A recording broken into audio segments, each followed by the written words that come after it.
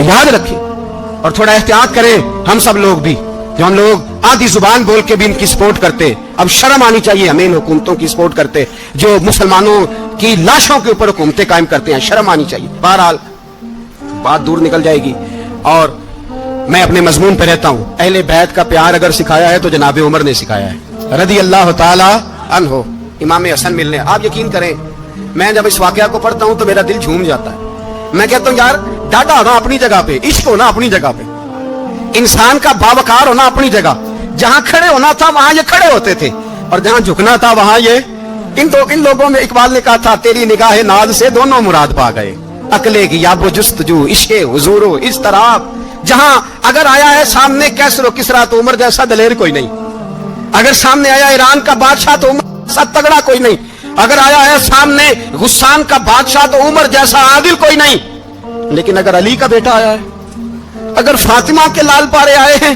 تو پھر فاروق اعظم سے جیسا محب کوئی نہیں، پھر ان سے جیسا پیار کرنے والا کوئی نہیں۔ اندر بیٹھے ہیں جناب عمر، اندر تنہائی میں کچھ وزیروں سے گفتگو ہو رہی ہے، میٹنگیں جاری ہیں، آپ کے بیٹے ملنے آئے جناب عبداللہ ابن عمر، ابا جی ملنا ہے، بات ٹھہرو بات کر رہا ہوں، کوئی نہ اندر آئے، صاحب زیادہ باہر کھڑا ہے۔ تھوڑی دیر گزری تو امام حسن بھی آ گئے۔ کون آئے؟ آپ کو اجر ملے گا امام صاحب کا نام لینے سے، وہ سردار ہیں جنتیوں۔ کون آئے؟ سارے بولیے امام حسن، تیری نسل پاک میں ہے بچہ بچہ نور کا، تو ہے نے نور تیرا سب گھرانہ۔ امام حسن آئے تو حضرت عبداللہ ابن عمر کو دروازے پہ کھڑے دیکھا، کہا امیر المومنین کہاں ہیں؟ کہنے لگے حضرت عمر کے بیٹے، کہنے لگے وہ اندر بیٹھے کچھ میٹنگ ہو رہی ہے، اور انہوں نے کہا کوئی اندر نہ آئے، لیکن آپ جانا چاہیں تو چلے جائیں، آپ جانا چاہیں تو، تیری نسل پاک میں ہے بچہ بچہ نور، آپ جانا چاہیں تو چلے جائیں۔ تو انہوں نے کہا جب آپ باہر کھڑے ہیں تو مجھے کوئی اتنا ضروری کام نہیں، اور ابھی زور کی نماز تھوڑی دیر میں ہوگی، میں مسجد میں مل لوں گا امیر المومنین سے۔ یہ بات کہہ کے امام حسن چلے گئے۔ یار اتنی بڑی بات نہیں تھی، اتنی بڑی بات نہیں تھی، وہ میرے استادوں کا بیٹا بھی آئے تو کہا ٹھیک ہے جی وہ سوئے ہوئے ہیں، کوئی غرض نہیں یار میں ٹھہر کے آ جاؤں گا، کوئی بڑی بات نہیں تھی، دیکھا جائے تو بڑی بات نہیں تھی، پر بات بہت بڑی تھی، اس لیے کہ یہ خالی حسن نہیں، یہ حسن ابن علی ہے، یہ حضرت فاطمہ کے لخت جگر۔ حضرت عمر باہر نکلے، عبداللہ ابن عمر سے پوچھا کوئی آیا تو نہیں؟ تو کہا حضور امام حسن آئے تھے۔ تو کہا پھر شہزادے کو اندر کیوں نہیں بھیجا؟ کہا میں نے کہا تھا، وہ کہنے لگے اگر امیر المومنین مصروف ہیں تو میں ظہر میں مل لوں گا۔ حضرت عمر رونے لگے، فرمایا بیٹے تو نے اچھا نہیں کیا۔ پھر مسجد نہیں گئے، سیدھے امام حسن کے دروازے دستک دی، امام حسن باہر آئے، کہا شہزادے آئے تھے تو ملے کیوں نہیں؟ تو امام حسن کہنے لگے حضور آپ کا اپنا بیٹا دروازے پہ کھڑا تھا، آپ کا اپنا بیٹا دروازے پہ کھڑا تھا، وہ منع بھی کیا تھا آپ نے تو میں زور میں مل لیتا۔ حضرت امام حسن فرماتے جوش جذبات میں جناب عمر نے سر سے پگڑی اتار دی، جوش جذبات میں کہنے لگے حسن میرے بیٹے کا اور آپ کا کیا مقابلہ؟ کیا اس کی ماں کا نام فاطمہ الزہرا ہے؟ کیا اس کی نانی کا نام خدیجۃ الکبریٰ ہے؟ کیا اس کے نانے کا نام محمد مصطفیٰ ہے؟ آپ کا اور اس کا کیا مقابلہ؟ پھر رو پڑے اور کہنے لگے بیٹے میں مکے کے صحراؤں میں اونٹ چرایا کرتا تھا، یہ جو میرے سر پر عزت کے بال ہیں یہ تیرے نانے کے اگائے ہوئے ہیں، میں مکے کے خبردار شہزادے خبردار۔ او بھائی اہل بیت نبوت کے ادب کا رنگ اگر سکھایا ہے تو سیدنا عمر نے سکھایا ہے۔ حضرت عمر فاروق اتھارٹی ہے، اسلام کی اتھارٹی۔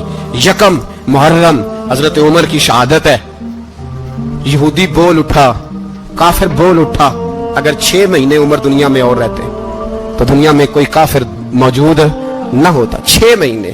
اور جب اس بطل جلیل کا جنازہ اٹھا، اللہ بخاری پڑھیے نا، اللہ مرزقنا شہادت فی سبیلک، اللہ بسترے کی موت نہ دینا، شہادت کی دینا۔ عمر شہید ہوئے، مسجد نبی میں نماز پڑھاتے، اور جب جنازہ اٹھا تو مدینے کا پھر پیچھے جو دلیر بچے وہ مولا علی تھے، مولا علی۔ جناب عمر کا جنازہ اٹھا تو سب سے پہلی ہائے جو نکلی وہ حضرت علی کی زبان سے نکلی، اور حضرت ساری داڑھی آنسوؤں سے بھر گئی۔ لوگوں نے کہا کہ علی کیا ہوا؟ فرمانے لگے تم دیکھ نہیں رہے جنازہ کس کا اٹھا ہے، پلٹ کے دیکھو تو صحیح، پتہ نہیں یہ کون گیا ہے۔ کہ حضور کیا ہوا؟